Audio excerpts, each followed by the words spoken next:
Yo, we are back. We are back, man. It's Aaron and Arness, flag on the culture. Aaron, how you doing? How you doing tonight, man? And I'm doing good. I'm doing good, Ness. How you doing, man? How you doing, man? I'm blessed, man. Can't wait for another show.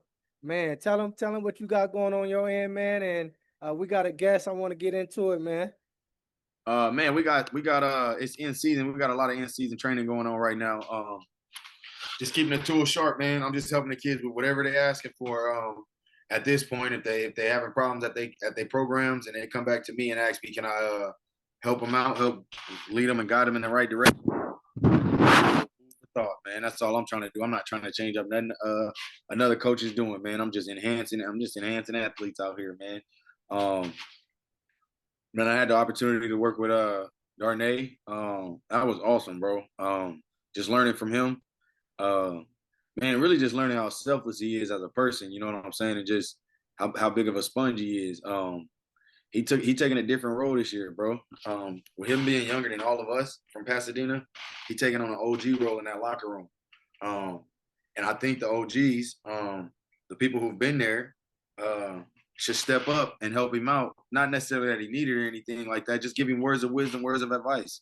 You know, send your love to him, man. Let him know how it is to be a big homie, or how it is to be how it is for everybody to look after you, and how they looking after you and stuff like that. You know what I'm saying? So I just had that quick little run in with him. We ran through a couple little techniques here and there, but for the most part, man, everything is looking good. It's moving up, man. What's going on your end, coach?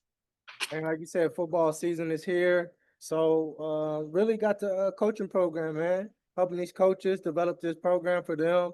Already got some great feedback, man. If you guys want to get into that, man, definitely want to hop in. Like I said, right now, it is a pilot right now. Once everything is done and set up, the price is gonna go up. So you for sure want to get in where you fit in right now, because once this is done, man, this is gonna be off and running for all you coaches. Like I said, DB coaches, defensive coordinators, and guys who are looking to become trainers, right? Understand the business, understand how to structure things as far as coaching, and do it the right way. So that's what I got going on. And for all my DBs, also got our DB membership and our digital products, man, to help you guys wherever you at. If you're in season, out of season, it doesn't matter, man. It's all about helping you guys and getting you to reach your goals of what you're trying to do. So that's what we got on our end, man. So, without further ado, man, we got a guest, man. Another We guy. got a special guest today, man. Flag on the culture, man. We got a special guest today, man. It's a man. I can't introduce anybody. Letting y'all know he's a relentless. He got relentless pursuit in life. Man, he don't stop. He keep going, man. And I appreciate where he's been, where he's at, and where he going, man. Karl Holmes, man. Karl Holmes. Let's let him in. Let him in. Carl, you there? There we go. Yeah, what's going on, bro? What up, my boy? Carl, what's What's good, man? what's good with you? Hey, can you hear my background at all? Or nah, you don't hear my background? No, we don't hear anything. All right, perfect. I just wanted to make sure I got my air conditioning on Make in the sure you back. tell Dennis to be quiet, man. What's going on with y'all, man? How y'all doing? What Man, up, man? Can't complain, man. You looking good out there, man. You doing your thing. You've been blessed these last couple of years, man. Your journey is awesome, man. Man, I've been blessed my whole life, brother. I Through the love to good and hear the that. bad. You know what I'm saying? I've been blessed my whole life, bro. It's not just where I'm at right now. I've been, fortunate to come across good people, have some good people lay their hands on me in the process. And I'm just happy that I can be a vessel for, people in our community and underprivileged kids to be able to be an example and kind of show them, there is a way, but it's up to you to determine which way you want to go, yeah, man. honestly. So, Man, for those who don't know, so Carl, first of all, you the first one from here who's been on the show right now, right? But Carl, man, he's currently up at Oregon doing some great things, man. Right now he's developed director of player engagement up at Oregon. But before we get up there and talk about that stuff, man, Carl, I think your story is very interesting, bro. You are from Pasadena, right? Can you just give a little background of your journey of where you started off in Pasadena to now, and then we'll get into everything else filling in from there. yeah, man. So I grew up in Pasadena, California, born and raised, single mom. My father's been in prison since I was about 4 or 5 months. And then for a couple of periods throughout my childhood, my mom had went to prison. I think about my bad. She went to prison about 4 times throughout my childhood. So growing up for me, it was a little bit rough. But I really had some good people in my corner, man. I played sports just to kind of keep me engaged and keep me uh, you know, involved in a certain way, I would say. So sports was like family to me. I didn't have my mom, I didn't have my dad, but that sense of connectiveness, teamhood, bond, that brotherhood, I felt that when I was, playing sports. So for me, sports was always fun. I grew up playing football. I was an old lineman when I first started. I was a center. Shout out Vernon Adams, man. He was my quarterback. In Pop Warner, I was a center, and always knew that there was one day I will be a guy catching touchdowns because every time Vernon or Al Blades or Jordan Canada would break for a touchdown, I'll be out there lead blocking, on that O line, getting leading the way into the end zone. So, like I said, growing up, it was kind of rough. I bounced around living with different people, family members, friends of my family, some really generous people, who decided to take on the responsibility to take me in and take care of me while my parents were incarcerated. So, man, throughout my childhood, it was a lot of ups and downs. It was a lot of me just trying to discover who I was, me feeling unwanted.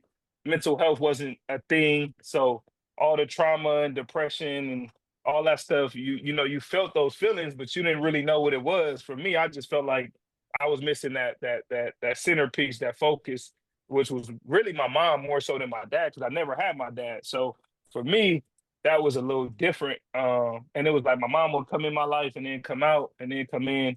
And then finally, once I was a senior, junior in high school, my mom was she was let out of prison, and she's been out ever since. So proud of her. But started playing, like I said, started playing football. Once I got to high school, I lived with my uncle Derek. We moved to Fontana, so I went to Summit High School my freshman year. Um, and coming from Pop Warner to high school, I went from being a lineman to a quarterback, which was crazy. Like I showed up at Summit, I didn't know anybody Hardest besides quarterback. besides the our defensive coordinator on varsity, Coach Crutchfield, and I went from an O lineman to starting quarterback as a freshman. Basically, the coach was like, "Man, we need a quarterback. We got everything but a quarterback. Can you play quarterback?" And my uncle was like, "He ain't got no choice." So he's playing quarterback. So I started, working out for about 4 or 5 weeks, just doing different quarterback drills and whatnot. And then I got an opportunity to start, man, and I did that, and I didn't look back. I was really successful my freshman year. I played with a lot of talented guys over at Summit. Some guys who ended up being really good college players and going on to the professional level. Dante Dion, Jamal Williams, Devon Blackman. Trying to think, am I missing anybody? I know Montego Alford. He was our running back, but he went to college to play basketball. He was a D1 basketball player. But we had some really really talented people on that team, and I was new to the area. I just wanted to fit in, but obviously, still felt lonely. I ended up running track, and track was super beneficial for me. Um, so I played football, ran track my freshman year at Summit.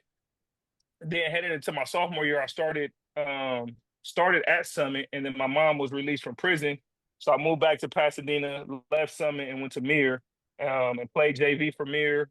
That's when they had a quarterback already, so they moved me to receiver. So my first year ever playing receiver was my sophomore year of high school. Played JV for Mir. That was fun. Played about 4 or 5 games there. And then my junior year is when I really started to kind of get a feel for the position and start to, play a little bit more. So I played my junior, senior year of receiver and did okay, did pretty well. Ended up getting a scholarship to Arizona State.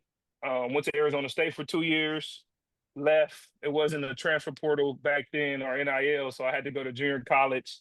Went to Mount Sac for a year, played at Mount Sac sparingly here and there. And then I left. I graduated with my AA from Mount Sac, and then I went to Grand Valley State University, and then played a season there. Then going into my senior season, ultimately decided to hang the cleats up after I sustained my sixth concussion, and just was like, man, this is. I didn't think it was safe for me, but I also really just kind of lost my love throughout the process for the game. So it was kind of like, you know, it was kind of like I was at that fork in the road to where I was like, all right, I want to give up football, but like, what's next? So after I got done playing at Grand Valley State, I told myself, I'm all the way out here in Michigan now. I got to graduate. I got to get my degree. I promised myself like that I wanted to get my degree once I got to college, and I was able to do that. Graduated, moved back home in 2017. My cousin Darnay was a senior in high school, so I just kind of lived at my uncle's house, you know, sleeping in a room, sharing a bed with my cousin Darnay. He was a 5-star, #1 corner in the country, and we would just wake up every day and just grind. Like I would just train him on different things that he felt like he needed to improve on. So we would wake up at like 5 in the morning, and most of the time it was him waking me up, not me waking him up. And he was just like, "Man, I need your help to try to get better." So I did that. And then I was working in like the group home area with at-risk youth in Altadena and Pasadena area. I did that from 2017 to 2021. And then I started teaching at John Muir, my alma mater. Um, I started teaching there in 2021. I did that for 2021, 2022, and then I got an opportunity to come here at Oregon. And it's just been a blast ever since. I joined the staff in 2022 at the end of the year after we won our CIF championship at John Muir in our first year. So that was pretty exciting. My connection to Oregon, or Coach Landon, I should say, is when I was at Arizona State. He was a GA there. So when he was trying to find somebody for this position, he just wanted somebody that he was familiar with, that knew the landscape. It helped that I was a former player in college. And then I think my story is super relatable. And if you know anything about me, like, you know, just talking life after football and kind of building that resiliency, it was just kind of a great position for me. So I didn't know what the position would be or what it would entail when I took the job, but I figured that you know, I'm a fast learner and I'm very adaptable, so I could make it happen. But that's how I ended up where I am. A lot of stuff. I tried to keep it as short as I could for y'all. It's a lot of stuff that happened in between there, but Yeah, and no, that's that. that's man, that's powerful, bro. That's a testimony you can now give back to guys like me who you didn't been around, you know, growing up through high school, and guys who you're around now who more so are younger coming up in that generation. You know what I'm saying? For Um, sure. but you had a unique journey through life as well as football, Carl. With small encounters here and there. What keeps Carl going? What keeps Carl going every day? Like, what's something that keep Carl Holmes like, man, I don't care what it is. Yeah. I mean, I probably say it's a couple of things, right? It's a little Carl, like I always got little Carl in the back of my mind, and something I keep on my kitchen counter on my island is I have a photo book that I was gifted a couple years ago, and it's got a bunch of photos in there of me like throughout my childhood and now up into my adult age. Um, but just me going back and looking at little Carl at times where, you know, it was times where I was living with my mom and she was doing the best she could, but sometimes we'll come home and the lights was off. You know, sometimes we'll come home and there wasn't no milk and we wanted cereal. So we either had to, you know, eat cereal with no milk, or you feel me, figure out a different solution, or figure something out. So it's just I would say that. And then I'm super motivated by my pops, man. He's been locked up since 1993 on death row. And just for him to be able to have a sane mind and, you know, kind of keep pushing through that, and keep trying to be the best father that he can be, and just kind of, you know, showing up for me. I don't really feel like he feels like there's much he can do for me or tell me, but he shares so much with me. He's so smart, and he's probably like my biggest motivation. Like I just want to be able to just like continue to show my parents, like even though y'all wasn't there, like y'all still did a hell of a job for what y'all, you know, what the circumstances was. So it's a little bit of everything, bro. And I also I want to be a neighborhood hero. You know what I'm saying? I didn't go to the NFL, but there's a lot of kids that, you know, are very talented that's going to get an opportunity to play at that level, and it's not going to be long. And then there's also going to be a lot of kids that get to play at that level and play for a long time. But regardless of where you fall, which category you fall in, you know, there's still life out there for you. If you go to the league at 21 and you play 10 years, you'll be getting out at the age I am now. And now what? You still got 40, 50 years of living to do. So you're going to spend more time outside of your sport than you are in your sport. So what do you want to do after that? And I think that's what kind of pushes me is like, I want athletes, you know, and young men to be looked at under a different microscope than they are on a court or on the field, you know, or beneath the helmet. Like I want to help athletes tell people who they are and their story. So a little bit of all of those things is kind of what pushes me to continue to get up and keep going, even when I don't feel like it. Yeah. All right.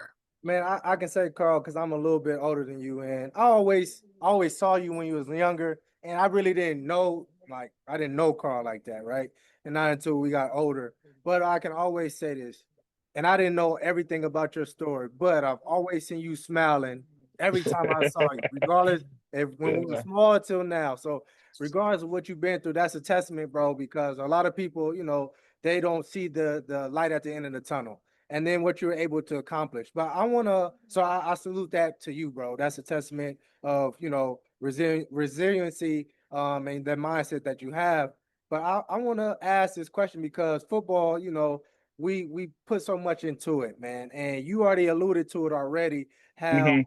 you said that you had your 6 concussions. It was like, all right, it's time for me to walk away. But what was that initial thought when you had to transition away? Was it like, hey, what am I going to do? Or do I really want to step away because these things are working for me? Like, or was it just like, it's so easy, but now I just got to figure out the next step of my life? Well, it was, man, it was a really rough decision, man. It was tough because, like, you growing up, right, in our minds, right, we're told, like, all right, go to the league. Like, that's what is imprinted in our minds. As soon as they figure out we're like just a little bit of good, it's like NFL, NFL, NFL. So for me, I always saw myself like, what most people don't know is like, I never really loved football. Like, I can honestly say that. I played it because it gave me, like alluded to earlier, like, it gave me a sense of family and connection, but I didn't really like playing football. Like I played it, I was good at it. My teammates, my friends, my core group of friends that I grew up with, they played it. So it was just something to kind of keep me connected to all of the people in my community. So when I was making a decision, it was really hard because I had grown to have some love for the game, but um, and it was kind of what took me to where I was at that point in my life, right? It was like football has got me to this point, so how can I give up something that has taken me so far? But initially, when I decided to step away from the game, I still was around the game. I still was around the team while I was finishing my schoolwork. So it hadn't really settled in yet. I would say it really hit me once I moved back home. Like I was done at Grand Valley State, graduated from there. So now at this time, I got my AA degree. I got a bachelor's. I moved back home, and now it's like moved back home. But my mom lived in a 3-bedroom apartment when I left to go to college. Now she live in a 1-bedroom apartment. So it's like, where do I even got to go? You know what I'm saying? And so that was part of that part of the transition was like, damn, I don't even know where I'm going to, like, I'm moving back home, but where am I moving to? Like, part of me wanted to stay in Michigan because I knew I could afford the cost of living if I got me a job and I would figure it out.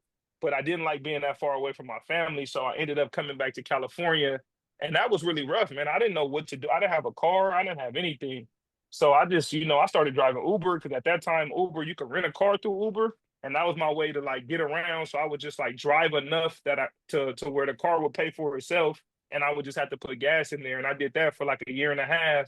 But that transition was rough because I never really thought about like, all right, when I'm done playing football, what is it that I exactly wanted to do? Like, I didn't have an idea. I knew I probably would want to coach, right? That's what former players do. They would want to coach. I knew I wanted to make an impact, but didn't know I wanted to start teaching. Was working with the underprivileged youth and in the group home community, but that was just a job that I could get that I don't want to say almost anybody can get it, but it's a great job to start your career at.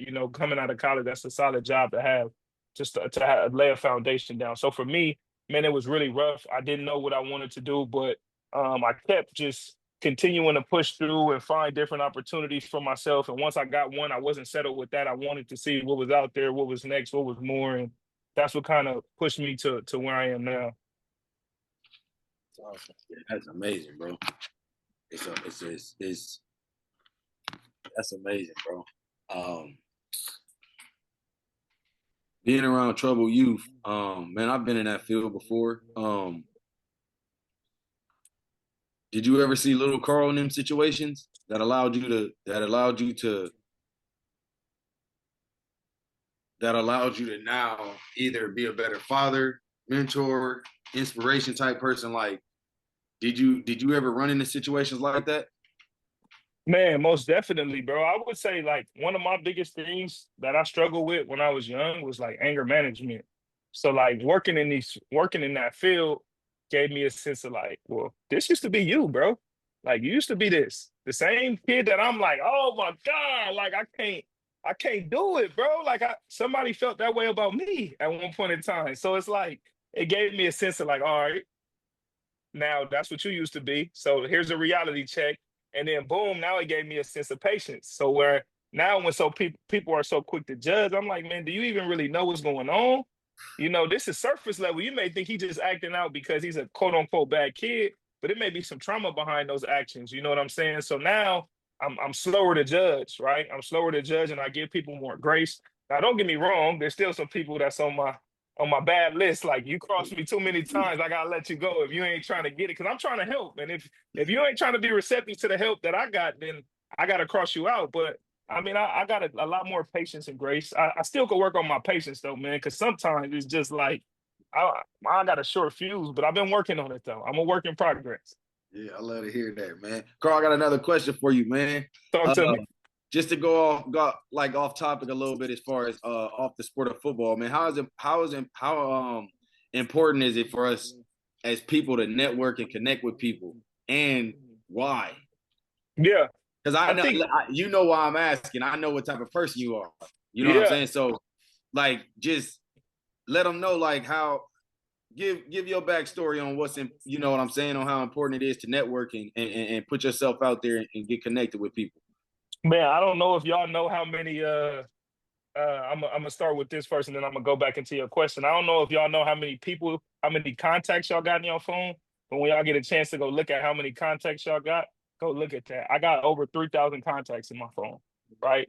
And all of those people, I either A, got referred to them by somebody, or B, have met them people throughout because I still had the same number I had in high school. So I probably still got some people's high school cell phone numbers all the way up until now. You feel me? To where I currently am. With that being said, I think networking is super important. Some people say your network is your net worth, and in a sense, that's really true because it's really about like, especially in the field that I work in, it's not about what you know. It's about who you know, but also who knows you. You know what I'm saying? Who's willing to stand on the table and go, "Hey, Carl, my guy, y'all need to hire him. What experience do he have? He don't got none. He was a former player. He's a high school football coach now at John Muir and a high school teacher.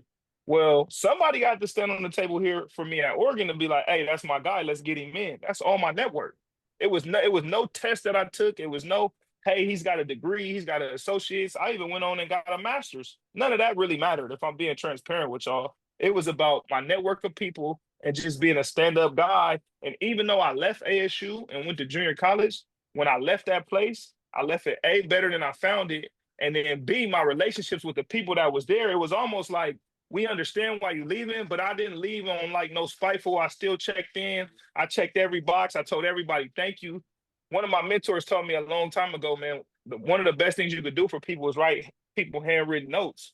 So like even the coaches, my GAs, like I wrote them handwritten notes telling them thank you for getting me better. I just felt like, the opportunity for me to be able to get on the field here has surpassed. Like, to be honest, they out recruited me. They had better players than the player that I was at the time. So I was like, I'm gonna go to junior college route, just respectfully. But you got to think that relationship ended up leading me 15 years later into a job at the University of Oregon because Dan Lannon, our head coach, was a GA. So when I was on scout team, right, listening to him, yes, sir, eye contact, shaking hand. When he's coaching me and he's getting in my ass, it's more so, all right, what is the message that he's trying to get across instead of me just going, oh, damn, he yelling at me, he mad at me, he this, he that. You know what I'm saying? So that's why I feel like network is important. Like people are willing to help, but like they say, and this is super cliche, right? Closed mouths don't get fed, right? This is a podcast a show that, you know what I'm saying? Y'all could have been had me on, or I could have been wanted to go on, but all it started with is what Arness reaching out and saying, hey, could you hit me? Hey, bro, you want to jump on the show next Wednesday? All right, bet, let's do it. Y'all part of my network. You know what I'm saying? Somebody going to Utah. I don't know much about Utah. I know you lived in Utah. I don't know if you still live there now. Do you still live there? Still up here. You Yep. feel me? So boom, now hey, look, I don't live there. I ain't never been there, but my boy Squirm do. Oh, you down in Pasadena? Oh, you need some DB training? Oh, boom, here go Arn. Like I know people almost anywhere. I tell people outside of like Vermont, North Dakota, South Dakota, Idaho is Maine, too tall. Idaho, you can drop me off anywhere else in the U.S. I'm gonna be able to make some shake, baby. I promise you.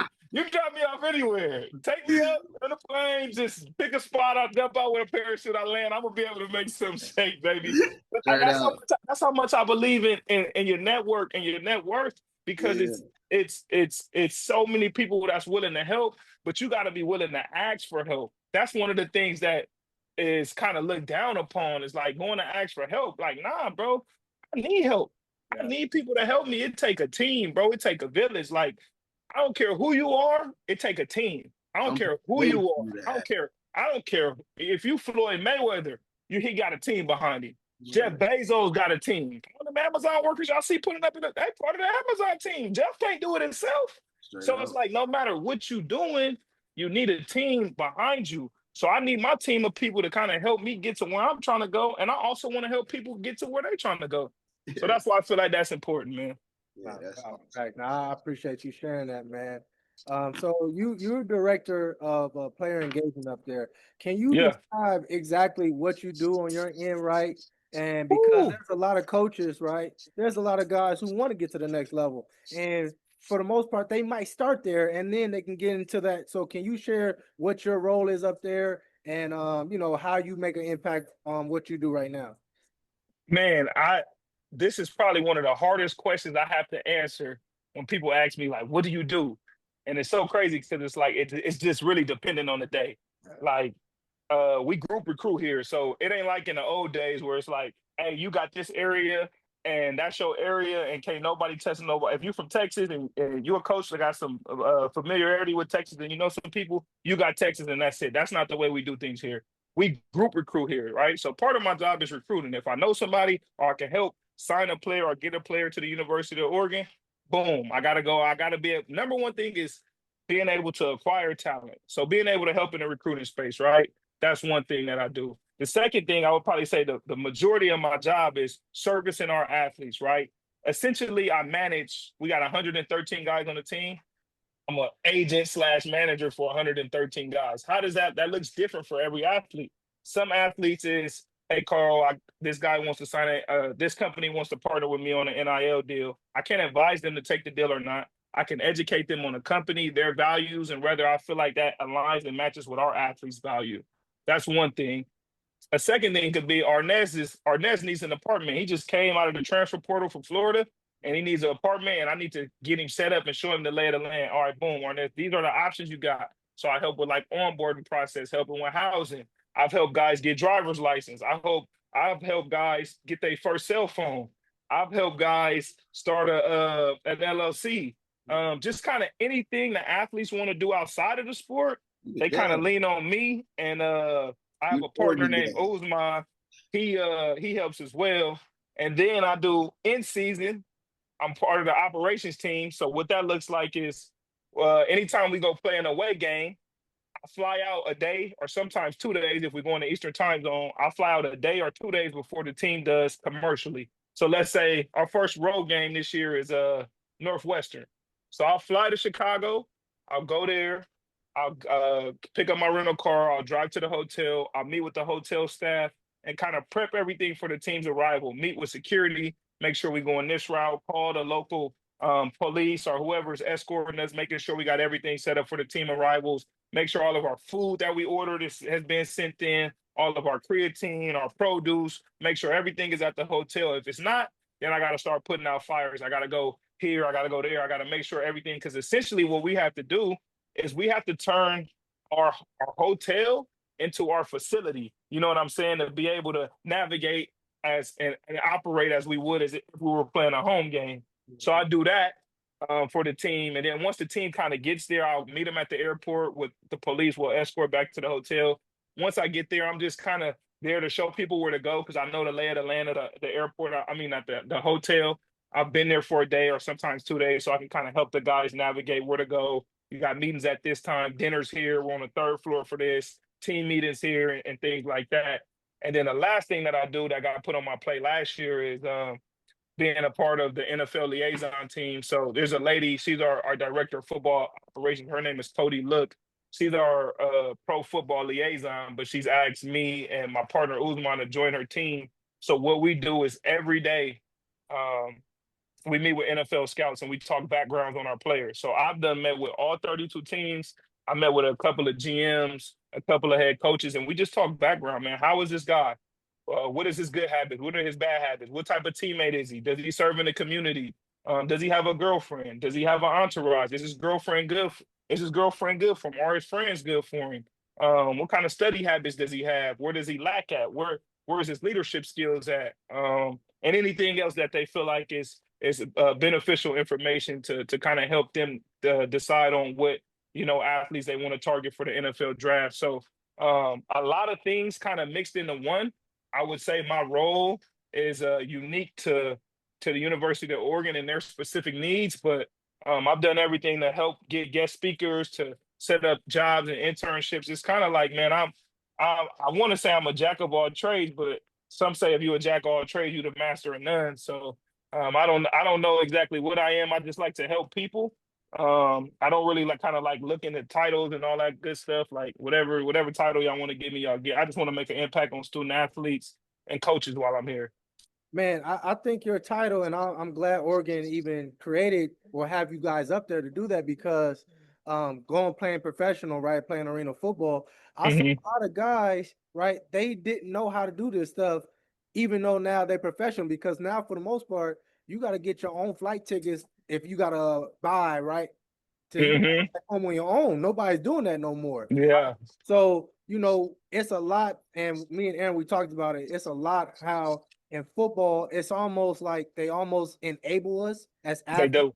because they don't want us to focus on anything else. But when we get outside of football, it's like we don't know what's going on in our surroundings because everything has been done for us. But Yep. now you're able to assist and educate, which is very important, because making a decision when you educate is much easier than blindly going into a situation and you just mess up blatantly, right? Yeah.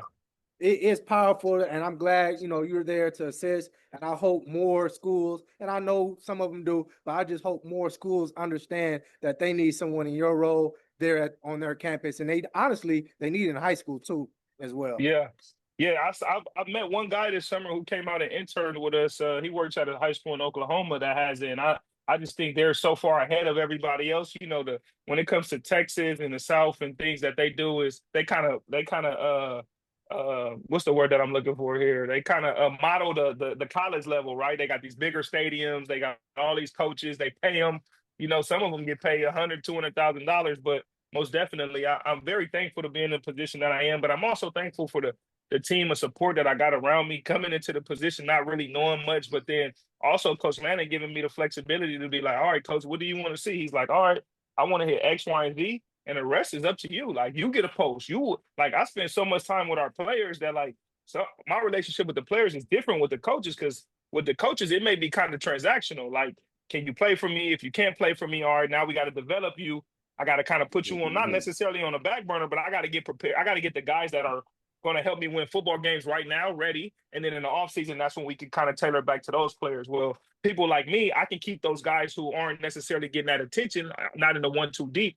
I can keep their mind sharp on, hey, bro, this is what you need to be doing. This is what the coaches want to see. Because they may not necessarily hear it the same from when they coach tell you, hey, this is what I want you to be doing, even though you on scout team or even though you red shirt. You know what I'm saying? Like, there's guys like me that can kind of help guys kind of see what the coach's vision are for these student athletes on the field. And then off the field, I got you thinking about everything that you want to do while you playing football and everything you want to do when you're done playing football. You know what I'm saying? Like, it's never too early to start. Like, if you want to be a trucker, like Noah Whittington, our starting running back, he wanted to get in the trucking business. All right, bet. We got a network full of alumni who love the Oregon Ducks, who say they want to help.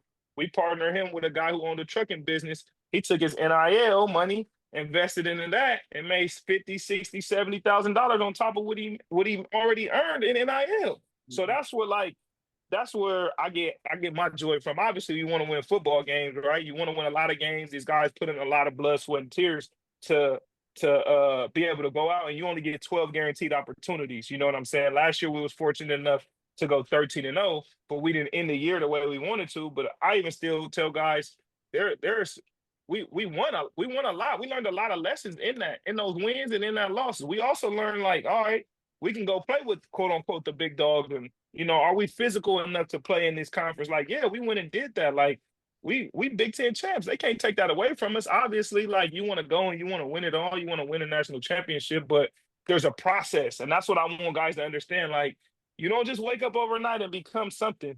You have to go through the process. Like the ABCs, you don't start learning in the middle. You learn A and then B and then C, D, E, F, and all. So you got to take all those steps to get to A to Z. And guys try to skip it. Yep. And it ain't really no skipping it. That's what I like. When you get here, you can't skip it because everybody good. Everybody the best of the best. So it's like if you really want it, you got to be able to find that drive and that hunger and that whatever it is that motivates you and keeps you going to go from A to Z, man. And that's what I'm here for, to help guys in between. They come here at A, I want to get them to Z, but there's a lot in between. But all they got to do is worry about starting at A first, and then B, and then C. It may look like a big process, but when we break it down into smaller steps, that's how we able to keep stacking days and then obviously get them to where they want to go. Man, I love hearing that, man. Karl, that's bouncing off of that, man. What's something that you would tell younger Karl? I got a 2-part question, but what's something that older Karl know now that you would tell younger Karl to mesh this together to either, I'm not gonna say speed the process up, because everything that you've been through, bro, is literally the man that you are. You know what I'm saying? So what would you tell your younger self what is the advice you would give your younger self as an older, wiser young man? One, stop being a knucklehead and pay attention, right, when people are talking. But no, really, I would tell my younger self that, man, you in control of your future, no matter what card you dealt, right? Like people hear me and they know about my situation, right? And they hear about the way I grew up and all of that. But then it's like I listen to some of these other cats talk, whether that's me working in the group home space and reading somebody's profile, like, hold on, wait, huh? His parents did what? Right? Like, no way. So like my story is my story, but compared to other people's, it's really minor. You know what I'm saying? So for me, it's like I would tell my younger self, man, you're in control of your future, but you got to be willing to put the work in to get there. Right? You got to be willing to put the work, and life is not fair. That's just what it is. If you expecting for life to be fair, you probably got to try again in another life, because this life that we live is not fair. Right? Some people get a lot of things that they deserve. Some people work for opportunities they never get. People work their whole life for opportunities that never come. So I'm saying take the cards that you dealt, whether they fair or not, take the cards that you dealt and make the best out of them, man. That's all you can do. That's all you can do, and you in control of whatever happens to your life. Once you become an adult and you have the wherewithal to start making decisions and you choose what you want to do, either way you go is hard. If you want to go in the streets and sell drugs and have to look over your shoulder and worry about dudes robbing you, killing you, or going to jail, that's hard. Having to be in jail, being away from your family. Some people got kids, some people got years on years on years, and like, bro, that's hard. You feel me? Or just waking up consistently and doing what I got to do. It's not easy. It may look like it, but that's hard too. But at the end of the day, it's like you choose your heart and what you want to deal with and what you want to be. Who do you want to be at the end of the day? Like, you got to know who you want to be. And if you want to be different than your parents, that's not a bad thing. Like when I tell people like I just didn't want to be like my parents, I didn't. That's just really what that was like. One of my biggest motivations was like, all right, I don't want to be nothing like my parents. And obviously the situation caused me for me to say that. And I don't think that they're bad people, but at a moment in time, that was just my motivation. I wanted to be different than them. And I think I've done that. But I'm like, all right, now that I've done that, now what? I was better than what my parents were 10 years ago when I was 22. So like, all right, so now what? Am I done because I want to be better than my parents and I'm already that? Nah, I still got more heights I want to reach. I want to be able to take this thing and impact generations, man, for forever. Like when I'm done and it's time to lay me in the ground, bro, I want to be able to say I took the cards I was dealt, I made the best of it, but then I also help a ton of other people be able to make the best out of their cards. Man, I love that, man. So Karl, y'all up there with that unlimited NIL, man. Man, what's that? Man, look. They should They have just put came out a cap on it though. Nah, Yeah, man, don't believe the man. hype, man. Anytime y'all see something like that, man, y'all can call in, man. Y'all got my number, man. That I don't know who came up with that story, but I would listen. First of all, let me tell y'all this.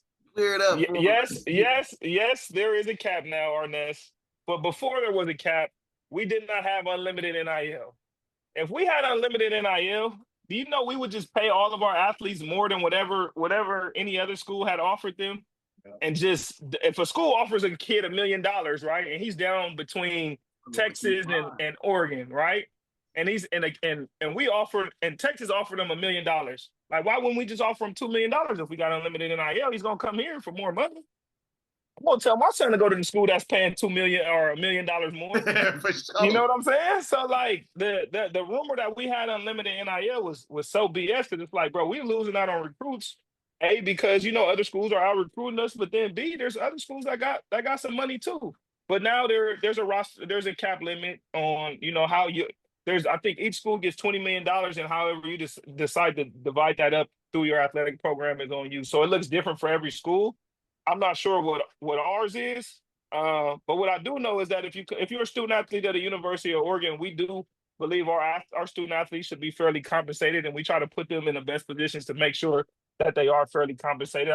We're not always the highest bidders, but that's really a Coach Lanning conversation. Like that ain't really a me conversation. That's our head coach and our general manager, Marshall. They kind of deal with that NIL stuff. What makes it super easy on us, right? We don't really have many NIL conversations. And I think if it's really all about NIL, then you kind of get lost in what the process of being a student athlete is really about, if it's really kind of all about money. But we provide amazing resources for our guys. I think the University of Oregon is one of one, obviously, with our Nike connection. That's probably the biggest thing that we were able to provide that other universities can't, is our connection to Nike with Phil Knight, the founder of Nike, being an alumni here. I would say that, but the unlimited NIL rumors, I wish we had unlimited NIL so I could get some of that, because I need some NIL. No, that. So I want to ask for the players, because there's a lot of kids who want to go to Oregon, right? But hmm in the position that you are, what are some red flags that you notice that hurt a kid being recruited by Oregon? I think one of the biggest things is, like, obviously your character, right? Like, our coaches, they do a really good job of being thorough when they're doing background checks. And like the one thing that Coach Lannon wants is he wants really good men. So like if you're not a good person, no matter how talented you are, like Dan is going to go talk to like the lunch lady. Like he gonna pull up on like unannounced, gonna be on the road recruiting, pull up and go talk to like the lady at the office, the secretary, and be like, how is Arness Eichner? Is he a good kid? Did he treat you with respect? That's probably the worst thing. Like if we get a bad character report on the kid, we probably not gonna take him. You know what I'm saying? Now there are some kids that you hear some character reports, and we want to be able to give him a chance, right? If we feel like he's a kid that can make it right, but early on in the high school stage, I'm not even gonna lie.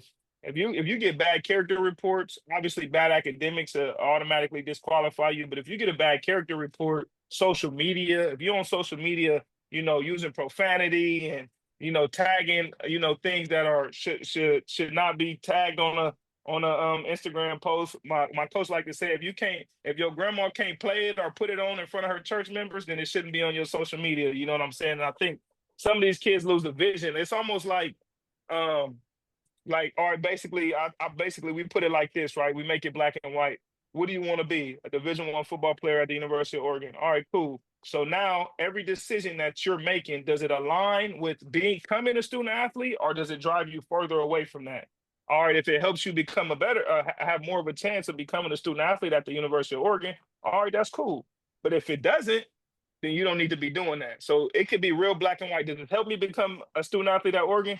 If it doesn't, if I'm in the middle and I'm unsure, then I probably shouldn't be doing it. So you always want to lean on the side of caution, but there could be a multitude of a lot of things. Like, I mean, there's some kids who come here and just start asking about money. Like our coaches turned off about that because like if money is the most important thing, what's stopping you from hitting the portal when the next school offers you the highest dollar amount the next season? You know what I'm saying? So I would say a little bit of combination of all those things. My last one was gonna be what you're doing now with your coaching career to never get comfortable. I think you kind of touched, but I think you can go more into detail. I think you Well, yeah, kind of. I think you kind yeah, of. nah. I mean, for me, it's like when you get into these environments, bro, like even working where I work is like super competitive. Like even if you're not a coach, right? Obviously, the student athletes is out here trying to battle for positions and be able to, showcase their talent and make it to the NFL. But for me, it's like every day is an interview and it's a competition. Running into these scouts and running into these GMs and like I don't know, maybe one day I want to work in the NFL. Maybe one day I want to manage athletes. So like every day, the way I carry myself, all my interactions are like, all right, in my mind, I'm thinking like, all right, as soon as I step out of the house, a recruit's dad told me this one time a couple years back, and I kind of took it and put it in my mental category. Every time you leave your house, you're being interviewed and recorded, right? It's cameras everywhere, right? So they're gonna be able to pick up what you say. You got to be careful what you say, what you tweet. You got to be careful what you say to the media. So for me, it's like being in this competitive environment. That's kind of what keeps that fire lit up under me. And then I'm just trying to figure out what's next. Like, what is next? All right, I've been doing this for 3 years. All right, who's to say, well, what does year 5 look like? Do I want to be a chief of staff? Do I want to be a general manager to kind of help, reconstruct a roster and put that together? I kind of don't know. I'm always being where my feet are because I believe if I take care of business where I am, the next opportunity gonna come, whether I'm looking for it or not. You know what I'm saying? Now, sometimes you got to go out there and you got to go get it. But I really truly believe if you do such a good job of where you are, that people are going to have no choice but to mention your name, and then somebody's going to be inclined to bring you in and kind of, help them kind of right their ship or enhance their program, I should say. No, I like that you brought that up because that's I have a question regarding this because in college football, right? Not even just players, because there's a lot of turnover, right? But in coaches, right? I've seen Hmm. people who will be at a school for 2 years and they're at another school rather in the same Yeah. position or something like that. Can you Hmm. go into how much stability that you have as a coach? And then as far as if you are negotiating, right? Is it you negotiating or is it more so the school like, hey, this is how much we have for you, you either take Hmm. it or not, or do you have to get an agent at some point in time to do those kind of contracts for you or for coaches in general? Yeah, I would say more so of our position coaches, they hire agents to do. There's some people who work in like the recruiting personnel side that I'm on that have agents. I personally don't have an agent. I have been looking into it because if you want to level up in this business, instead of you going to do the groundwork or waiting on somebody to come hire you, your agent could be out saying, "Hey, I got Carl. He works in player development. He's trying to get into a personnel role, director of player personnel, whatever, whatever." But for me, it's more so just a conversation with our head coach, just kind of based on my evaluation and based on however he sees the fit and how much money we got, where we in the green, where we in the red, what we got to do. So I always feel like obviously money is important and you want to be able to take care of yourself and provide for your family and whatnot. But I think the money will come if you just stay focused, man. Um, like if it's always about money, like I almost left for more. I almost left my job for more money and went to USC. But at the end of the day, like I just felt like, all right, well, what's really the biggest factor that I'm leaving? Money. Well, if it's about money, then what about everything else? All right, once I get the money, then what? Am I going to be happy? But yes, to answer your question, coaches do have agents that negotiate. I personally don't. I have been thinking about hiring one.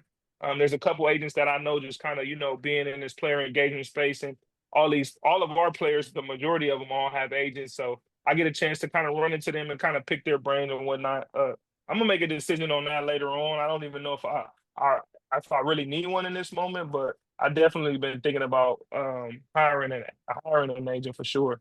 Got you. And would you say that I know, in the coaching, would you say it's stability in not necessarily just your position, but in coaching in general? It depends on where you are and how much you winning. Honestly, there's coaches who have been obviously very tenured to be at a spot for a long time, but then also like if you're not winning, you got to pack up and go. I know coaches who have been at a different place the past 9 years, and they got to pack their families up and move. Year after year after year after year, searching and looking for that opportunity.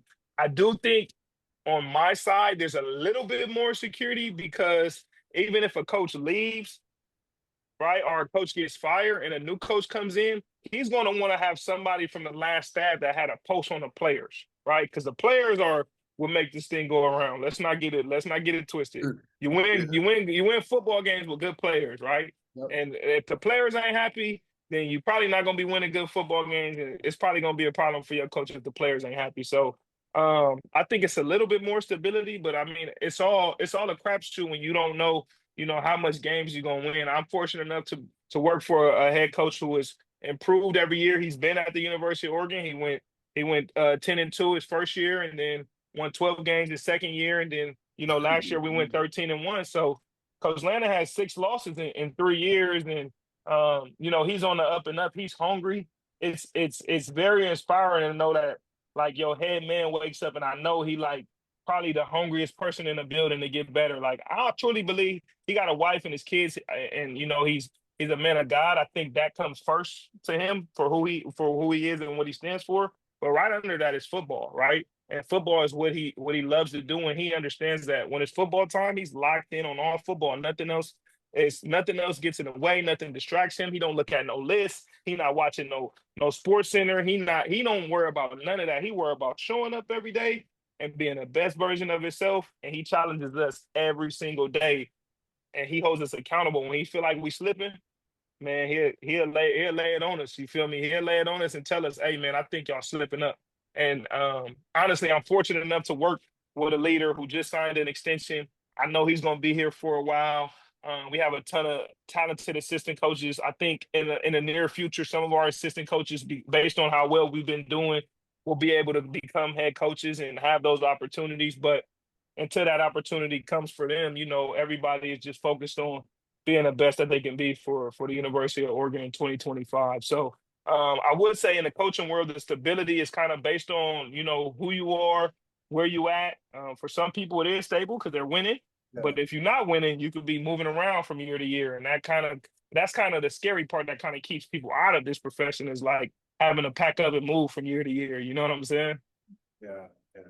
Yeah, Carl, I got another question for you, bro. So you've been up there, what, 3 years now, right? Yep, 3 years. 3.5 years. Man, you got Adina really up there, man. You got Trump up there now. Yeah.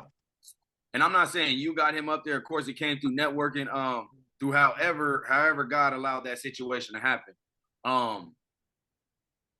What feeling did that bring you? What? Because I know how it is being up there by yourself, and then getting somebody that is from the trenches with you. And somebody like Trump that's from the trenches with you. That's like you being at Grand Valley and Chris Hollis. Yeah. You feel me? Chris Hollis pulled up on me. Exactly. And y'all at the same, like, just so just from some kids that have went off to schools by themselves in their first year, bro, what's the feeling that you can give back to not even only Pasadena kids, but just give it back to people that meet up at the, at good places in life. Just how that feeling goes from being by yourself to now meeting up with somebody who we looked up to as a big homie, and now, you know what I'm saying? How does that, how is that for you? Well, for me, it kind of started. I'll give you a little background on it. First of all, it feels great. Like, it fulfills me seeing him, show up every day. He's always one of the first people in the building and one of the last people to leave. Like, he was hungry for this opportunity. But it all started with when he was coaching at a Division II school in Oklahoma. I told him, I said, hey, when y'all get a break, because they're a semester school and we're a quarter school. So when they're out of school, we're still in school. So I said, when y'all get a break, come do some professional development with us. Come learn our scheme, come learn some drills that you could take. Because that's how Dan is. Dan is so open. Like, if you got a friend that's a high school coach or a college coach and he want to come learn from us, Dan not tripping. Dan not, he's not closing no doors, because you never know. One day he may need to hire that guy. You know what I'm saying? And that's what it was for Trump. Trump came up here. He spent the week, with our staff, learning our defense, learning some drills, took it back to Oklahoma. After he got done with his master's program there, he was done coaching there. So, it was some staff turnover there. He was looking for the next opportunity. I had mentioned to him, like, hey, man, you never know. Like, next year, I could probably see if there's an opportunity here for you at Oregon. Our corners coach, Rashad Wadood, was my teammate at Arizona State. He mentioned my name to get this job, the player engagement job. because he was working here the year before I got here, and he was doing what I'm doing before he transitioned into coaching. It was just kind of a spot for him on the staff for them to hold on to him while he transitioned into coaching.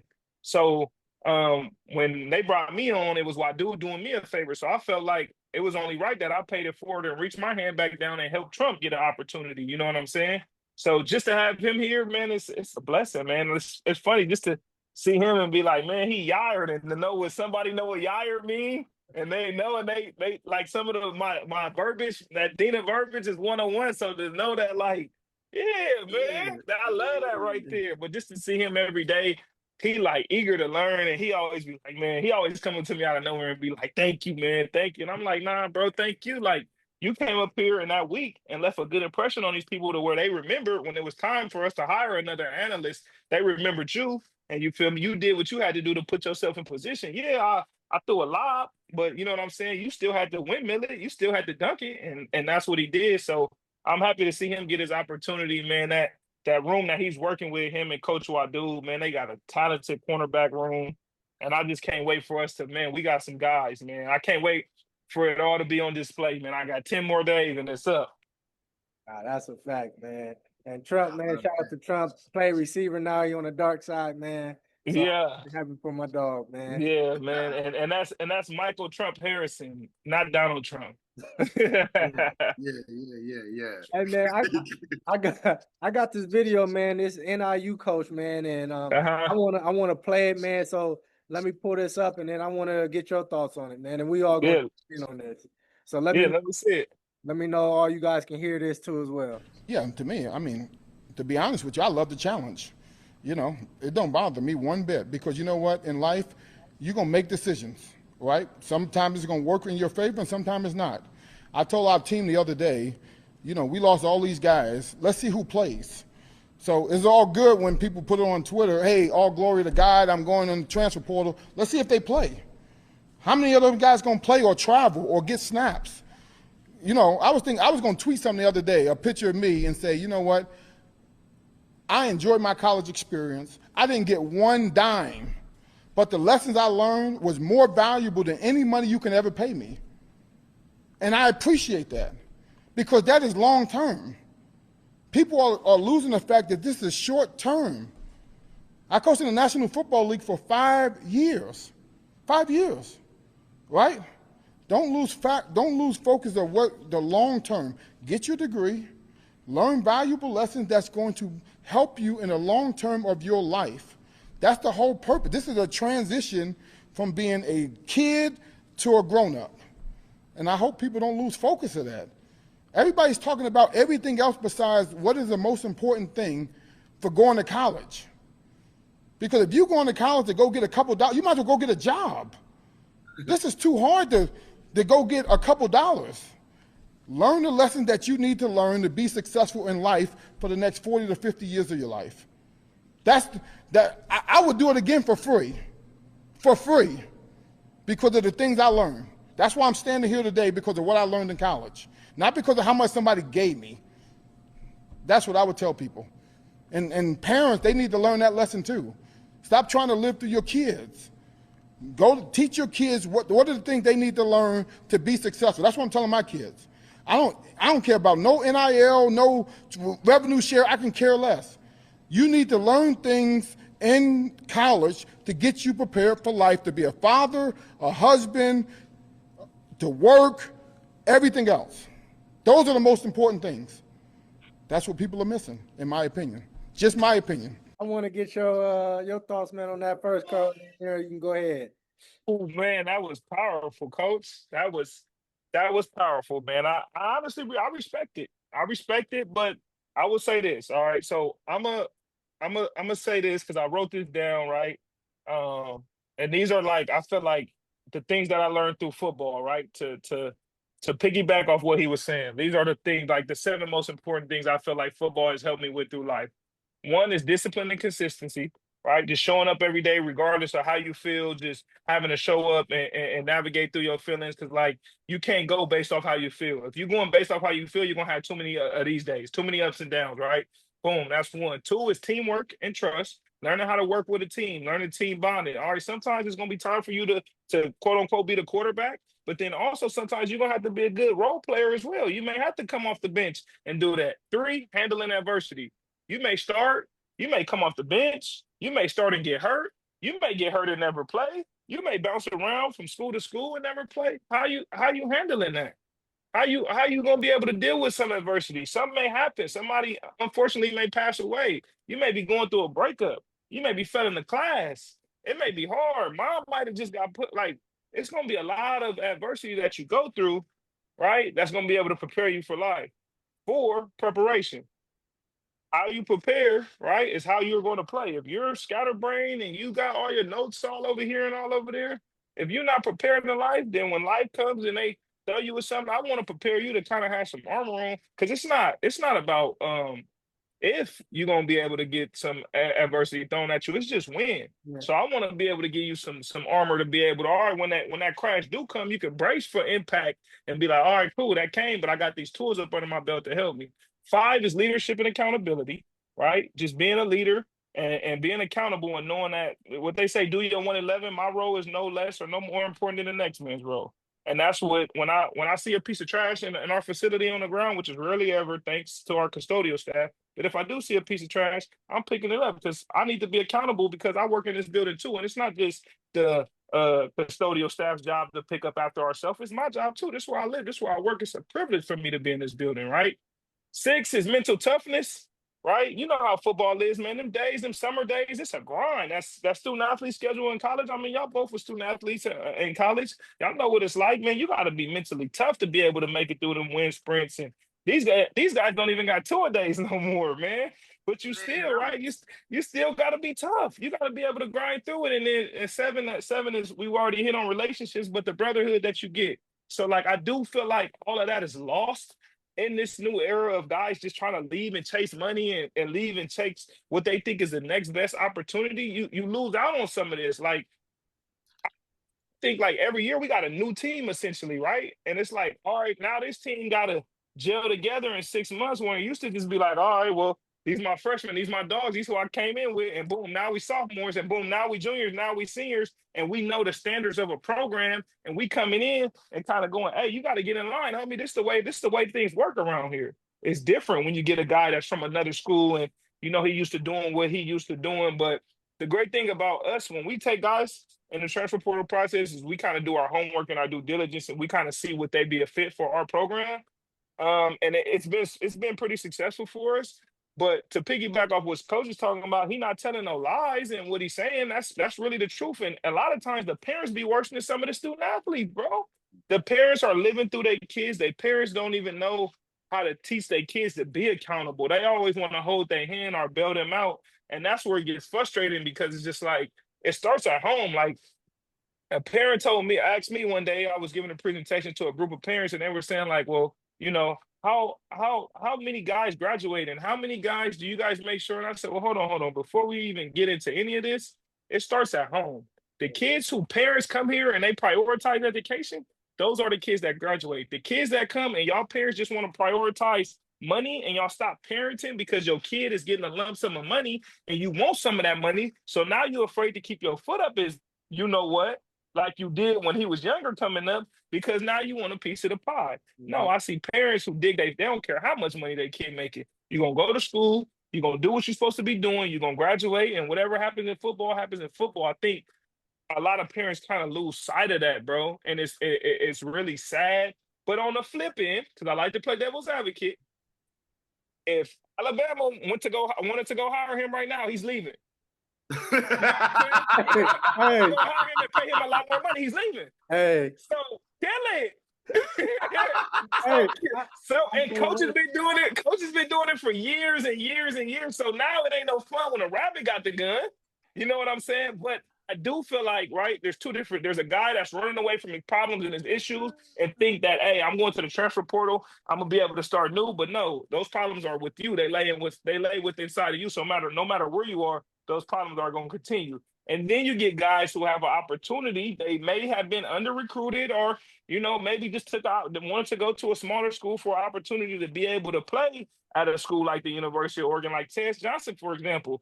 Bo Nix's adopted brother. He played one of my favorite players to play here at my time here. He played at Troy, did 2 years at Troy, bought out, had an opportunity to come play here. And guess what? He got on the biggest of stages and showed he was like that. So it's great for players like that. But then, you know, you got other players who think that they can solve their problems by jumping into the transfer portal because they're not playing or they don't like this coach and they don't like that coach. I think that's more specifically what that coach is talking to, because you run that risk. I've seen guys leave a smaller school, come to a bigger school for what they think is more money and a better opportunity, and don't play at that bigger school. And now you really just done lost yourself out of some long-term money, because like he's saying, it's short-term. That NIL money that they going to give you for that year is short-term. You're trying to get to the league, but now you done transferred to this big school and got limited film.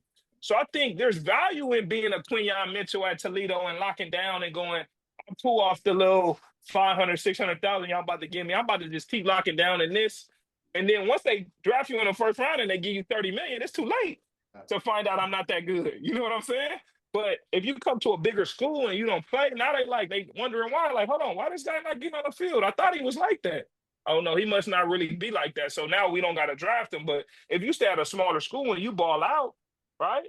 Who's to say? Like, it's the NFL, it's 2025, bro. They going to get you from anywhere. I guarantee you, if you go back and you look at all the guys drafted, there's going to be a university that you never heard of. I promise you. Mhm. Every year, you go look at the last 5 drafts, you're going to be like, Wisconsin, Whitewater, Yep. where is that? You know what I'm saying? Like, so it's a slippery slope, man. I definitely understand what coaches is saying, but like I said, man, if Alabama came calling him right now for a head coach job and $15 million a year, he's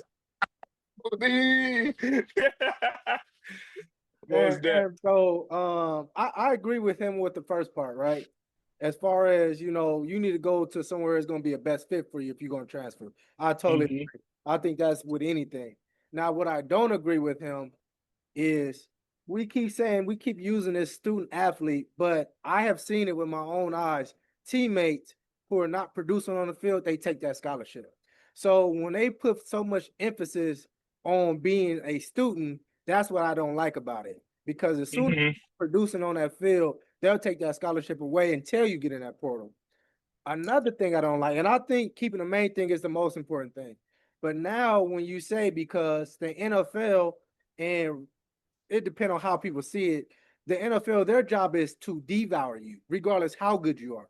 Yes, they want to find they want to find a way to draft you later and pay you less money. Exactly. So if I can devalue you and pay the least amount of money for you, but now I get to keep you for 4 years, which NFL is not for long. For a guy in the league for 5 years, right?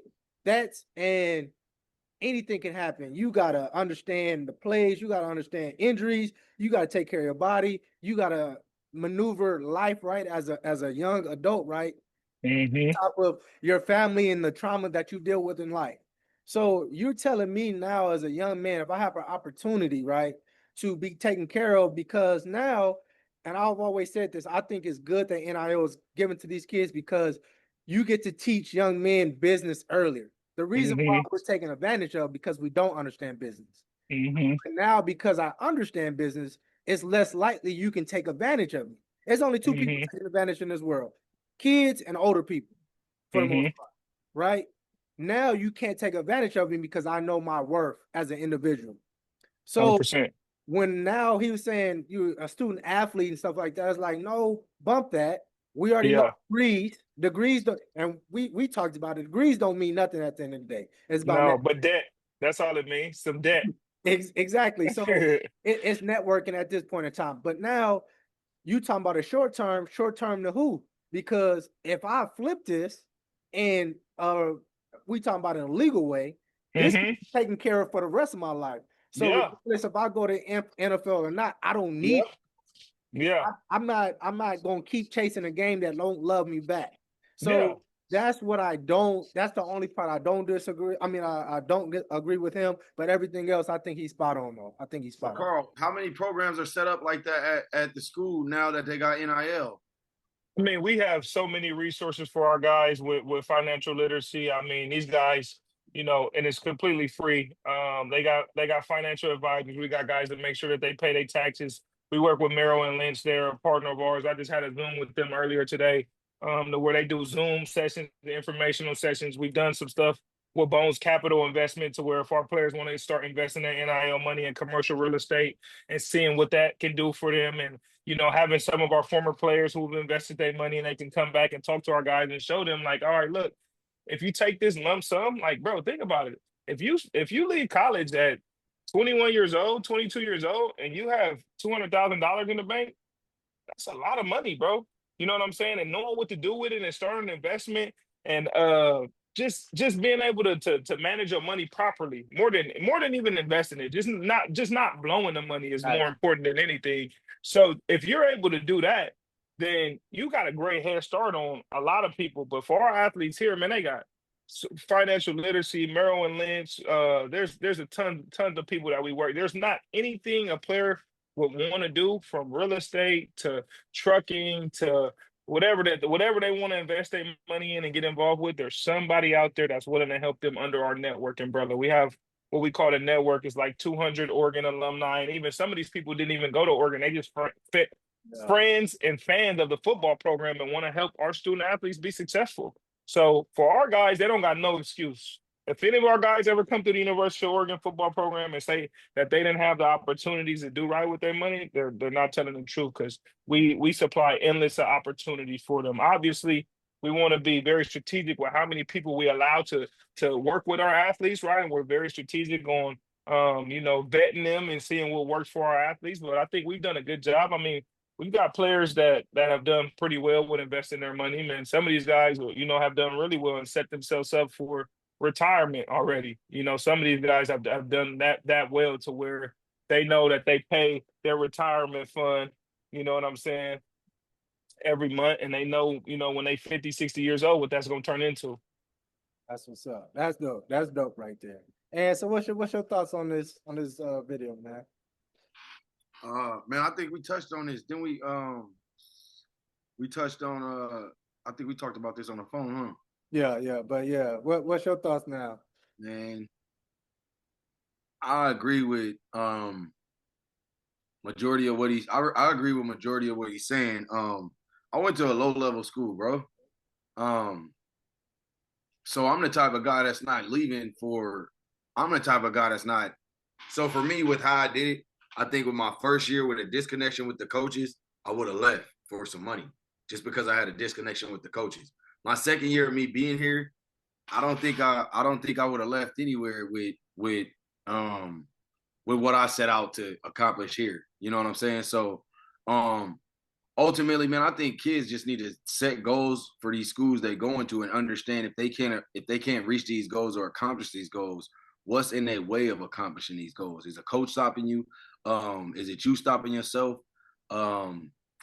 Ultimately, that's what I think it is. Of course, like we just said, networking and getting connected with your resources to figure out what to do with those things. You know what I'm saying? What to do with that type of money. But for the most part, bro, I'm staying at where I'm at, just because I don't know, that's the type of person I am, bro. I'm staying at where I'm at. I'm not leaving because I know what I could, like, especially with the type of town I am. I'm still in this town because of what I did at the school I went to, and it's 2025, and I graduated 2018, I think.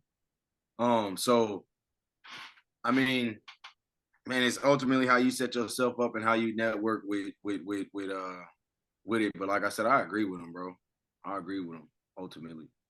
And I want to say one more thing, because like I said, overall, I think he's a great coach too. The things he's done there. But I want to say everybody's home life is different, right? We don't know what if he came from two parents, right? That's different from someone who has nothing, and this is the only way way they're gonna get their family to even get a shot, or let alone themselves. So for you to say this is why I think people as a whole, you can't be like, this applies to everybody. It's situational. Very People situational. got to be understanding of that, because to tell a kid that he's wrong and he shouldn't take an opportunity, when that is going to put his family, this is going to set his family up right for the years come, and be like, no, you should come stay here or whatnot, and nothing is guaranteed because football, if you get hurt, they're not paying for you no more, right? That's done. I'm sorry. The NFL, unless you get hurt, they're gonna give you a large check. That does happen in college. So unless they start doing that, that's the only how I can really tell a kid, like, hey, if you have an opportunity to make your situation better, man, you better off taking it, man. There's no guarantees, right? So everybody just got to be aware of your situation and move accordingly. That's it. That's all I would have to say about that. Man, you hit it right on the head. I couldn't agree with y'all, but two things could be true, right? Yep. Two things could be true.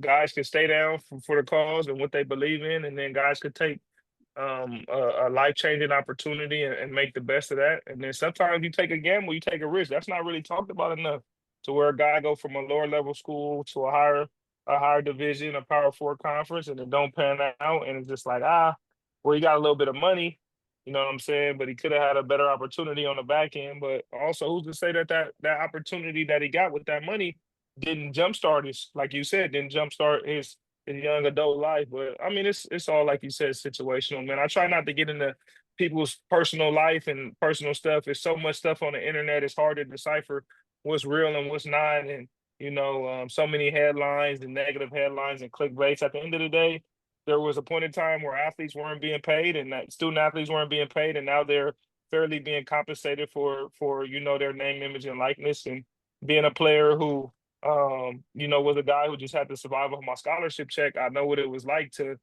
make it stretch. You know what I'm saying? So I'm happy that these guys are being able to afford things and taking a true spring break and being able to fly their families across the country for them to come see them, being able to help their moms out and help grandma.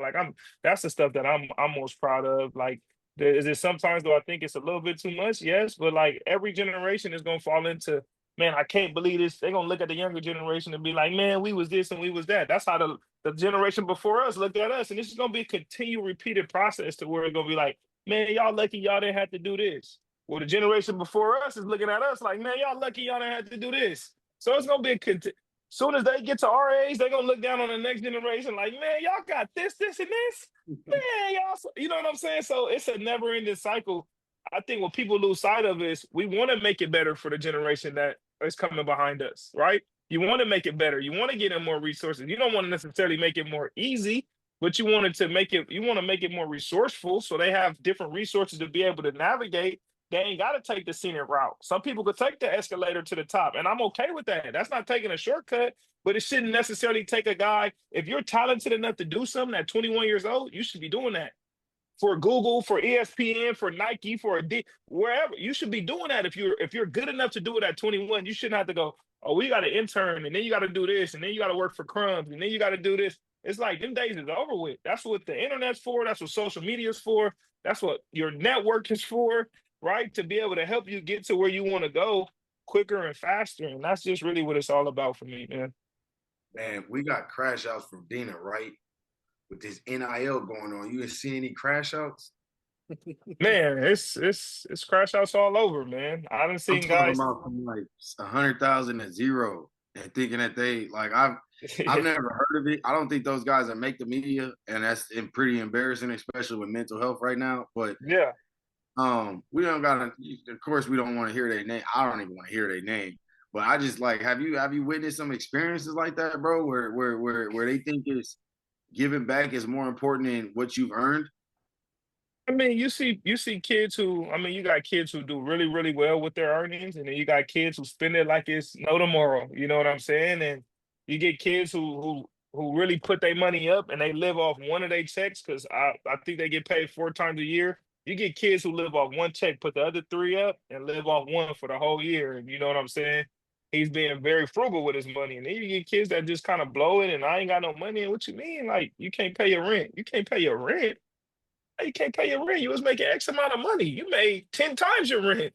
You know what I'm saying? In 1 month. What do you mean you ain't got no? So I've seen some people be very, very, very careless with their NIL money. Like you said 100,000 to zero. I didn't see that.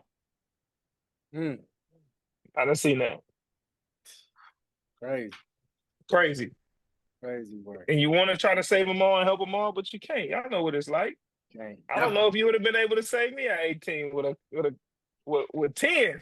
I don't know if you would have been able to get me safety. When you start talking hundreds and 200s, man, ain't no telling what I would have been doing, man. Killing, homie. Oh I'm man. going to get me something on some deuces, some 4Gs, bust down watch. All right, man, what? I'm going crazy. I'm going to go buy Slauson with my NIL Hey, money. Man, everybody had a barrel back there too. you feel me? Man, stop it, man.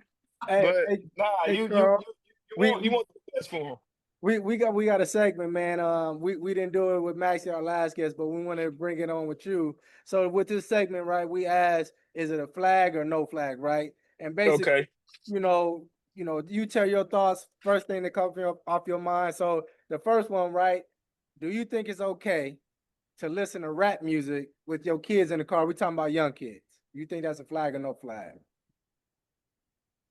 Is it explicit? Flag. Flag. And what's your thoughts, bro? What's your thoughts? Yeah, right. I work with kids all the time. Shit, I work with kids every day. I feel like it's a flag. I just feel like putting that in a spirit, bro. If anybody paid attention to the movie Sinners, man, y'all just gotta understand how big like spirits are, man, and how connected a lot of stuff is to us. I think that's a flag for sure. That's a flag, and I hope it don't stay in the air. Just keep that Yeah. flag in the air. Go R&B. When in Yeah, doubt, go R&B, man.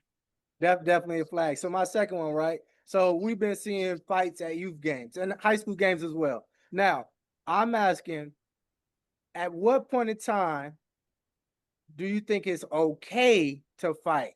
So let me say it like this: is this a flag? If your ops, supposedly, we know, if your ops is at a game with his kids, is that a flag or not? Try to fight him there. That's a flag. Kids, anytime kids, wife, any of that is involved, you gotta catch him on a rebound. You gotta catch him dolo. Just feel like if you in that, you feel me? I'm not in that lane, but if I seen somebody and I knew we had smoke or we had beef and he with his son, that's on a back burner. You know what I'm saying? Because at the end of the day, you don't want nothing unfortunate to happen to the babies. Because what happens when a fight breaks out? A fight breaks out, more people start fighting. Somebody get knocked out. Now somebody embarrassed. Social media. Somebody pull out a gun. Innocent bystander get hit. Boom, that fast. Somebody's dead. Now you go to jail. So you get what I'm saying? Now two people, you missing from your family. Somebody may have lost their life or been I know. severely injured. So I don't think when would it be okay? I guess if somebody put their hands on your kid. You know what I'm saying? And I don't have any kids, but Oh, I think if somebody put their hands on your kid, like if two kids are fighting, that's fine. Mm-hmm. And I just feel like as an adult, just being in a space working on 7-on-7, if two kids are fighting, let's say my cousin Darnay is fighting another kid, I'm grabbing Darnay.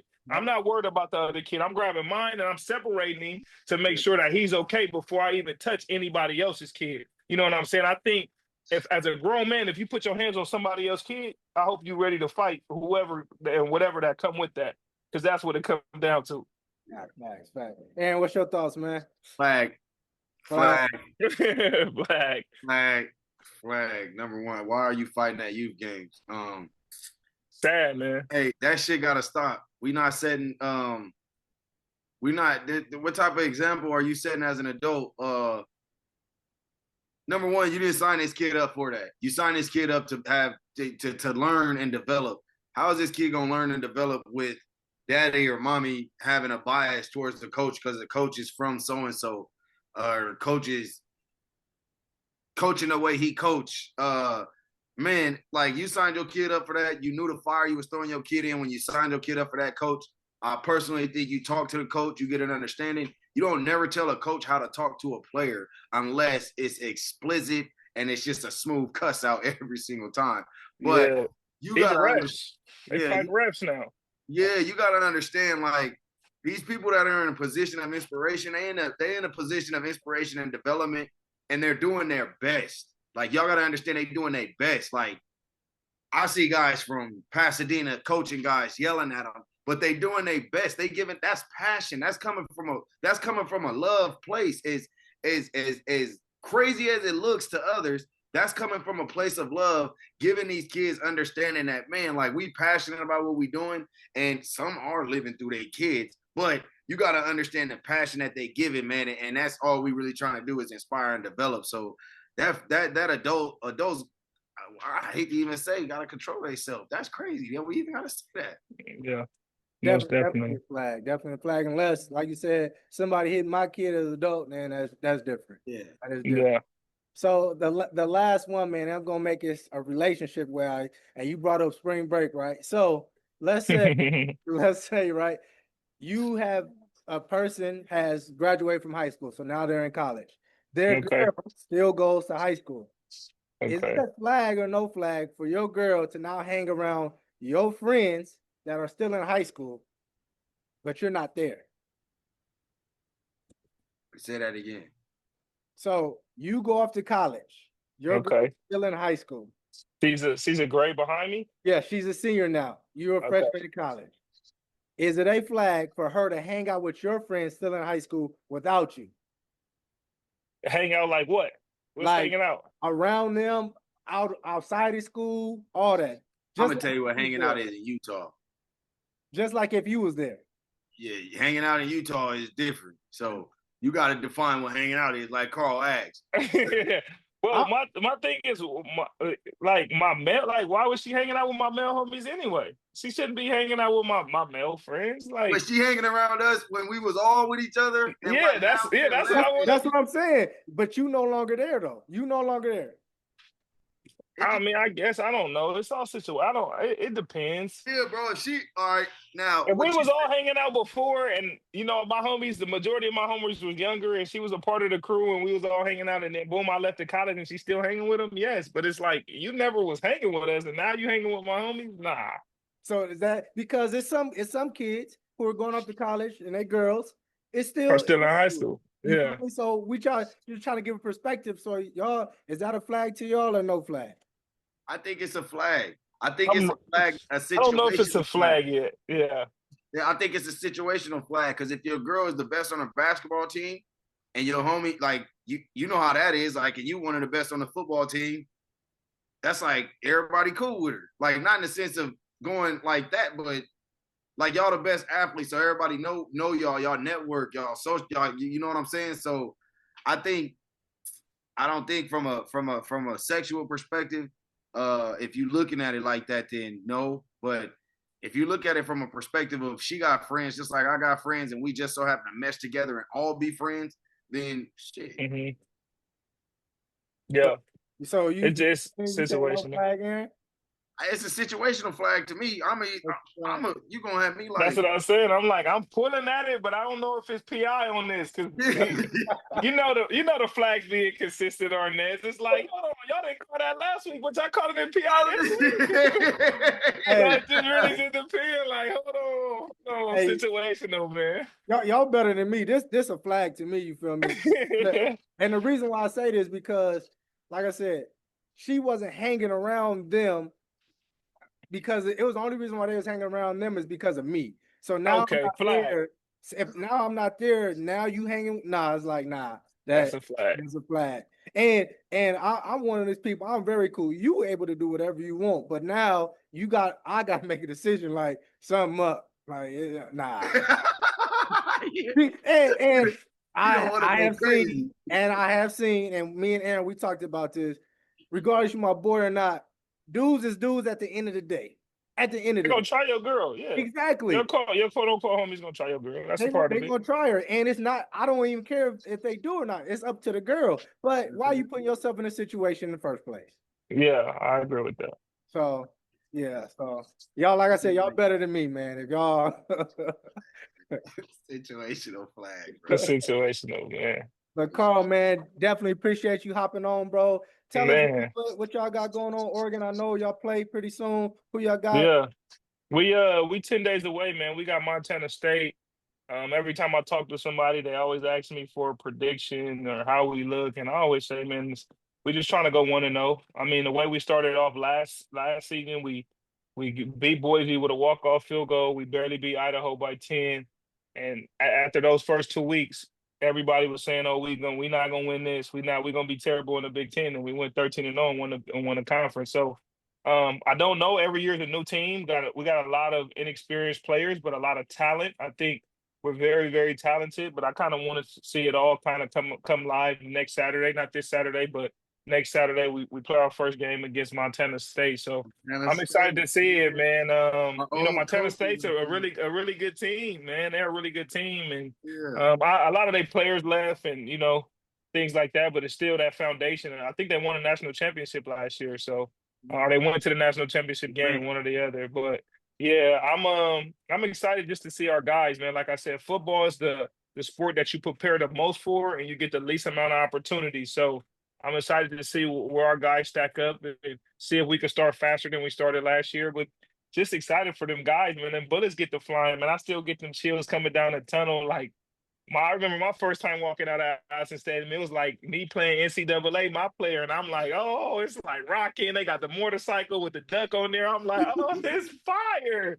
You feel me? So I'm gonna be excited to see like walking down that tunnel with Trump, so he get to see his first experience. Like, oh, bro, it's fire! Because every home game sold out. It's crazy up here in Hudson. If y'all get a chance, man, y'all got to come up here, man. It's good. It's on me. Tickets on me. If y'all can make it out to a game. Definitely gonna make it up now. Definitely gonna make it up. Yeah, nah, it's good, man. It's good, man. Y'all can come out. But yeah, I'm excited for the season. We're gonna see how it goes, and if I get another opportunity to jump back on here, man, I'm more than happy to. I appreciate y'all. Thank y'all for giving me an opportunity to share my story and talk a little bit about what I do, man. And this thing that y'all got going on is awesome, man. Y'all two very respectable dudes. I respect what y'all doing. I respect that y'all, are impacting kids in the community and continue to be great mentors and great leaders, man. I don't know if you guys get your flowers enough, but I want to make sure you guys get your flowers because the work that you're doing is no more, no less important than what I'm doing. You know what I'm saying? And I appreciate you guys, and you guys are always been two guys like Arness. You're a little older than me. I looked up to you when you were playing and scoring. We've been competing and battling against each other for a long time. So I get excited, man, when I see guys, now that football is over. All right, well, it's a lot of guys who ain't doing nothing now, but to see you guys continue to progress and have this show and things like that, man, it brings joy to me. And man, we at the end of the day, we all Dina, Mir, HS, whatever, Blair, Marsh, we all Dina at this point. So I love seeing people from my city win, man. I love my city. I rep it everywhere I go. You from LA, now I'm from Pasadena. Appreciate y'all, man. Thank y'all. Man, thank you for coming on, bro. Have a good one. Good luck to y'all this season. Anytime, man. Y'all let me know when y'all got this thing on the internet, man, so I can send it to my mama. Yes, sir. Definitely, man. All good, man. Y'all have a good one. God bless. All right, my boy. All right. Man, so hey, Karl Holmes, man, this was awesome, man. I have Karl Holmes, also known as K9, man. The boy was, Karl. That was awesome, bro. So 2 things before we get off, bro. I know it's getting late, bro. I want to get your take, man. Do you feel that we have become a spectator generation? And what I mean by that, as far as everybody just more so watching rather than doing. How do you feel about that? I found myself having to come out of that. So yes, to answer your question, yes. Why do I feel like that? Because I've experienced that. I've experienced myself over a month watching different YouTube videos, but not moving. So I'm listening to these videos, talking to the kids, giving it to the kids, but then every time, like after a session, I'm like, bro, what you just told him, you gotta do. So for me, yeah, I'm watching it on YouTube. I'm watching Jim Rohn. I'm watching Earl Nightingale. I'm watching the guys, man, and they soak it in my spirit. You get what I'm saying? But I'm not applying these teachings on a day-to-day basis as much as I'm listening to it. So yes, to answer your question and to take some accountability, I fell victim to that. I'm actually working through that as we speak on it. You know what I'm saying? I appreciate you for even, man, I don't know where that question came from, but it came at the right time because I'm working on it. Man, but what you think about it? Like, what do you think about? You think it's a spectator culture? Like, I say culture because I think it has the ability to die down. I wouldn't say generation because that means it has to stick with the people. You get what I'm saying? So I wouldn't necessarily say like it's more people watching YouTube videos. You know what I'm saying? It's more people not applying their videos because they always hearing it. So like my experience, you get what I'm saying? So for me, that's just how I look at it. What's the point? What's the angle you could see it from? So I definitely think we are everybody's spectator, including myself, right, for the most.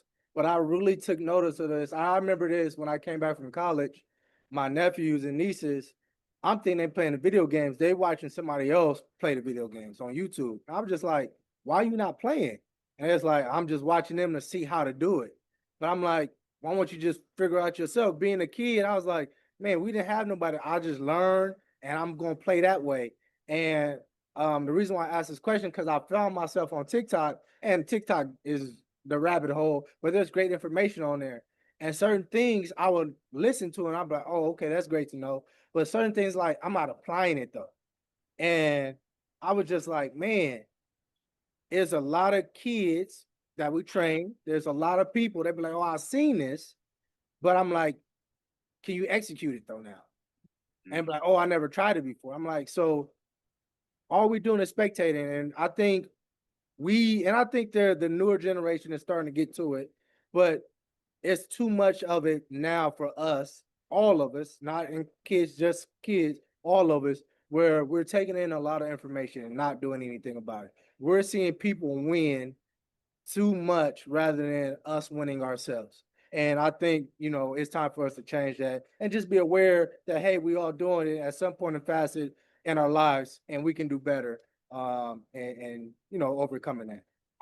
Yeah, one thing that kind of made me think of that, bro, and this is no shade on anybody, but this is everybody in the same classroom. Instagram is everybody in the same classroom. Nobody's sectioned off to what your deficiency is. Nobody has deficiencies in this Instagram world. So and we know they got some deficiencies in real life. Why is he in my class? Not him. Why am I in the class with him? Why are we even in the same, yeah. You know what I'm saying? So that's where I think, nobody knows who to follow. Nobody knows what to follow. So it's easy to watch everything. You get what I'm saying? For me, it's you got to figure out, I ain't even going to say figure out, but with the culture that it is because it's 11 o'clock. It is a culture where it is that kind of culture where we are watching. What are you allowing your spirit to intake? Mm-hmm. So like me, I might watch it before I go to sleep every night. And throughout the day, I might accidentally say it to somebody just because it's soaking it within my spirit. So I'm watching it and accidentally applying it because I'm watching it so much. But if I applied it more, I feel like I would live different. The opportunities will come in a different realm. You get what I'm saying? So that's just what I feel about it. Wow, facts. And man, I want to play one more video, man, and then we get out of here. What you tell me your thoughts on this, man? It's that simple. It's that straightforward.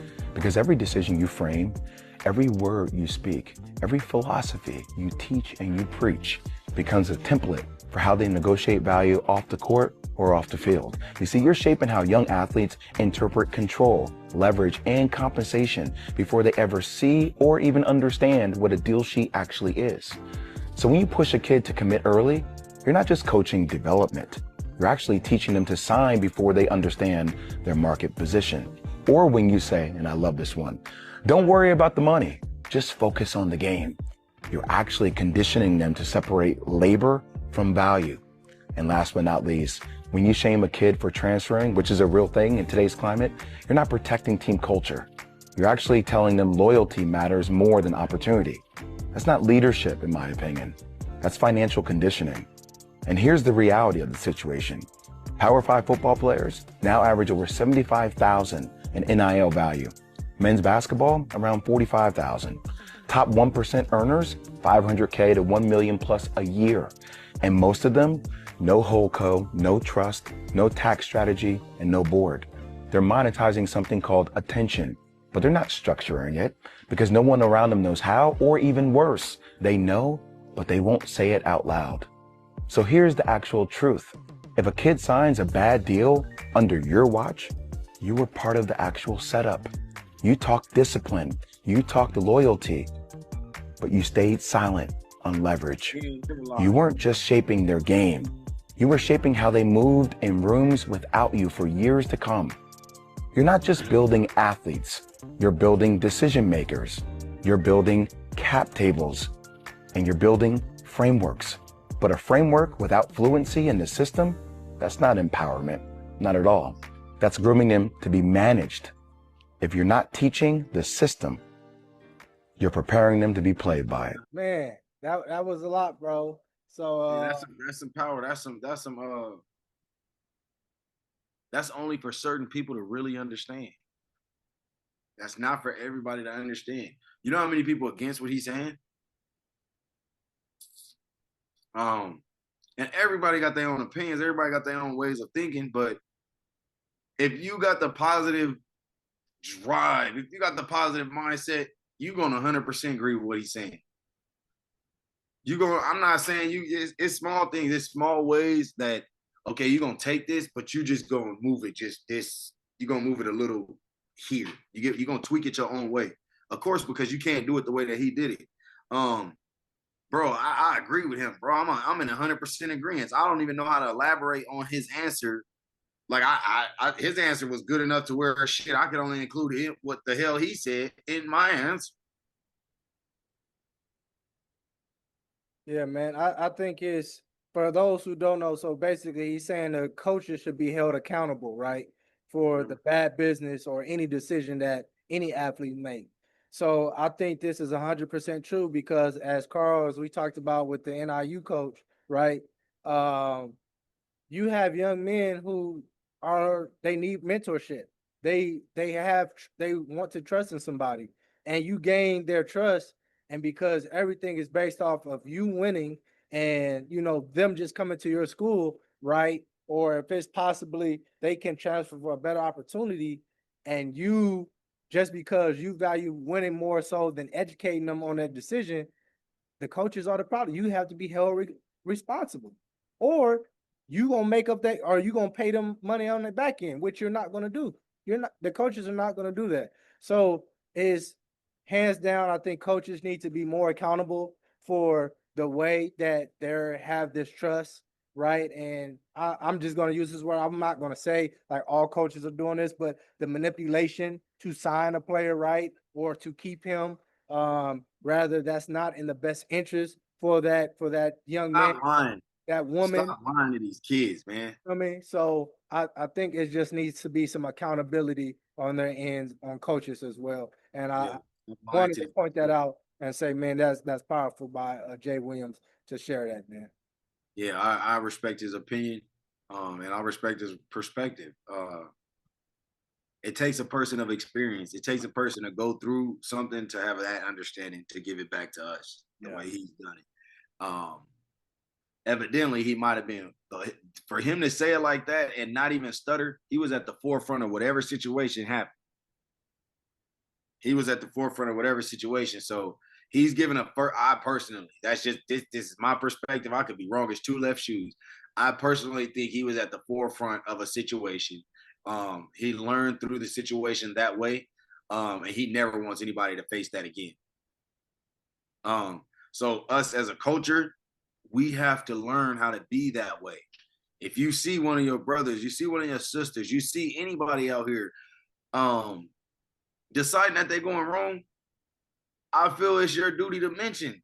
Now, if they don't change, that's on them. But you got it off your heart to give them the understanding that, hey, it's time to be accountable. Or for that matter, if he's a kid or if they're a younger generation, I feel like if anybody is younger than you, they should be guided rather than misguided in the correct direction, and not from experience, knowing what's right from wrong. That's just my opinion. Facts, man. Facts.